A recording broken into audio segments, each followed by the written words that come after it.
This lecture is Jackson and the Rise of the Democratic Party, Part 1. Andrew Jackson. He has an age named after him, the Age of Jackson, Jacksonian America. A lot of really intense things were happening in the United States during his presidency.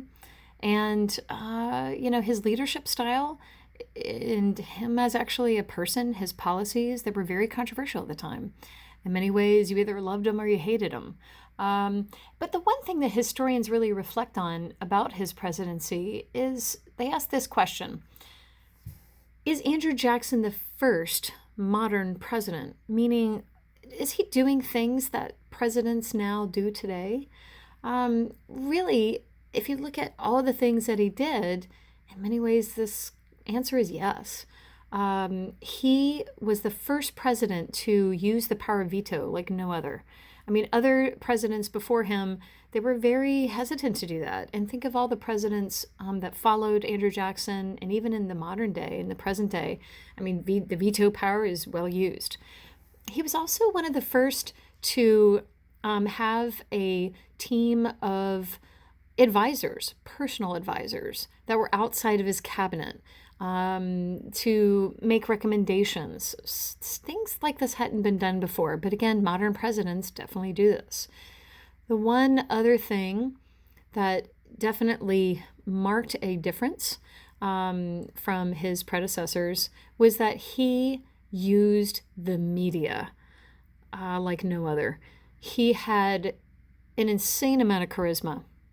And so what he would do is he would make sure that he won their appeal. So he would go out to the media.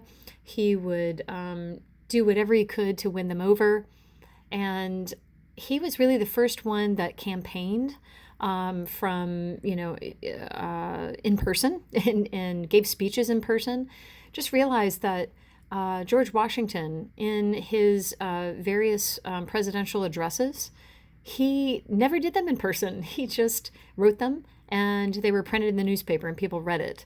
So he is really, modern in the sense that, can you imagine presidents not doing things in person these days and really appealing to the people? And that's what he's really known for. He had mass appeal.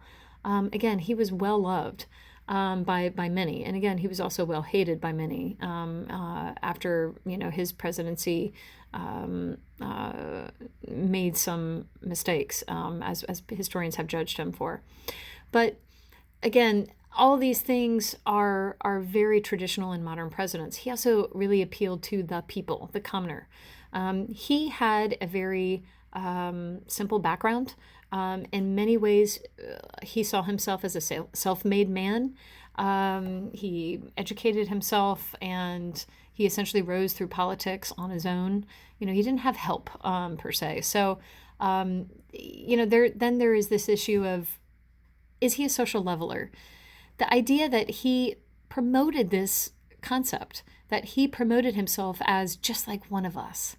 This is something that no one had ever done. I mean, can you see Jefferson doing this? Jefferson didn't see himself as a commoner. Certainly not John Adams. John Adams would definitely probably see himself as more of an elitist. These were some of the things that in many ways were taboo. And he's like, no, I'm a common man, and I'm going to promote this and really focus on what the people want. So again, these are some of the things that today presidents do all the time. They get criticized if they're seen as being too elitist or out of touch with the general population. So these are some of the things that definitely make him the first modern president. Now, whether or not he's a social leveler, I would question that, in large part because he may have started out as a very common man, but in the end, he actually became a very wealthy plantation owner. His plantation, it was called the Hermitage in Tennessee. It's still there. It still exists. It's a living history museum. But again, he definitely was wealthy in the end. But he rose through the ranks of the military, and I think that's another reason why people really loved him so much. So another aspect about Jackson to remember is that he had a very deep commitment to democracy. And in particular, he is super pragmatic in regards to his ideology. He just believes in majority rules. He really wanted to see democracy work in its purest form. And I wanted to share with you some ideas about the meaning behind Democrat, because, we've heard about the Democratic Party, quite a bit, but he's the one that really starts this new idea of, he's the founder of the Democratic Party. But the term Democrat during the early 1800s was not something that was seen as a good thing. In fact, it was a very derogatory word used by Federalists, and they would associate it with the fanatics of the French Revolution and, the people who were almost to the point of being anarchists. And in particular, the Federalists would suggest that those Democrats, they would be ruled by the masses. And remember, this is something that Federalists distinguished themselves as ruling of and by the people. I'm sorry, of and for the people, not by the people. But Jackson has very Jeffersonian ideals. He thought, the masses, they're fine. Let the United States be ruled by the people. Okay, the rise of democratic politics. I wanted to give you a sense of where we're headed with the second party system. Remember that the Federalists, in large part, disappeared. After the War of 1812, the Hartford Convention, it was really an abysmal failure for the Federalists. And so nationally, with the era of good feelings in the 1820s, Monroe's landslide victory as president, the Monroe and the Democratic Republicans, they were the ones in charge. And the reason why it was called the era of good feelings is there was no other political party that existed. The Democratic Republicans, interestingly enough, as Jefferson created them, when they don't have the Federalist around, there was no one to really, say, I have a different opinion about something. They didn't have someone who was going to champion a different cause. And so this is where Jackson steps in, because he sees the Democratic Republicans as not being Jefferson's Republicans, at least his Democratic Republicans, at least what Jefferson originally intended them to be. In large part, based on our last lecture, Jackson saw the Democratic Republicans as being corrupt and that they looked way too much like the old Federalists. Remember, they had supported now, especially under the leadership of James Monroe in the 1820s, they are actually supporting all of the old Federalist policies, including the bank, including all the focus on industry and, getting federal funding for, smaller state projects. He thought this was insane. So he really wanted to focus on something different, something better is what he saw for the United States. I wanted to give you a brief background on Andrew Jackson, just to give you a sense of who he was, his personality, and his early life. And again, I mentioned this on the last slide, but his personality, he was known as a complete hothead, I'll be honest. He had a Scotch-Irish background, and he took great pride in that, actually. But what came with that is there was this really great focus on pride and honor. And he got involved in an incredible amount of duels where he was trying to, essentially, support his honor and go after someone who he thought had dishonored him. And, he has a lot of scars from these dueling battles. And remember, he rose through the ranks of the military, and he was a general. He was the one that saved New Orleans from British invasion. And he was a well-known Indian fighter, and he really did want to see the American Indians removed from their lands in the Southeast. So Americans loved this man as a result. But again, with his personality and his early life, he definitely struggled, and he carried that with him. But he was... for a president at the time, he wasn't the most even-keeled. People were, concerned about how he, his temper was kind of insane at times. But again, he really had this idea to just push forward. And in some ways that helped him. He did run as a Democratic Republican in 1824 against John Quincy Adams. John Quincy Adams was also a Democratic Republican, and remember, he is the son of former President John Adams. So you basically had two Democratic Republicans who were really fighting, for the presidency. Those were the two main front runners. Jackson did not win that presidency. And as a result, he will take some time to rethink things. And this is when he really just focuses on just renaming the party. He's like, look, I don't want to be associated with the Democratic Republicans anymore because they're not what they were, it's not what Jefferson had intended. And so this is when he dumps the Republican aspect of the party, and he becomes known as being the founder of the Democratic Party. So in 1828, he is able to focus on a new election, and there is an incredible amount of very bitter opposition in this election. I mean, you want to talk about some nasty campaigns. This was probably by far among the nastiest, especially during this time. Andrew Jackson, again, he runs as the Democratic Party candidate. And John Quincy Adams, interestingly enough, because he couldn't run as a Democratic Republican because it would be confusing to people because it has Democrat in their name.